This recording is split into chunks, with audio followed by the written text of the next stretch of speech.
Pause before you purchase. It sounds simple, but this invisible investment of time is one of the most powerful wealth building habits.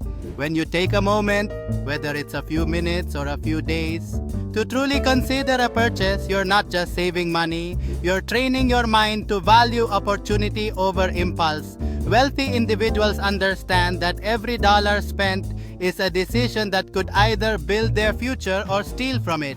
Instead of racing to satisfy a want, they invest time in carefully assessing each choice. Is this item a genuine need? Does it align with my larger goals? What could this money do if invested elsewhere? This habit creates a natural filter, weeding out impulse buys and leaving room for purchases that add real value. Over months and years, these small pauses compound, freeing up resources for investments, experiences, and opportunities that truly matter. The next time you feel the urge to buy, remember, the richest investment might be the time you spend deciding.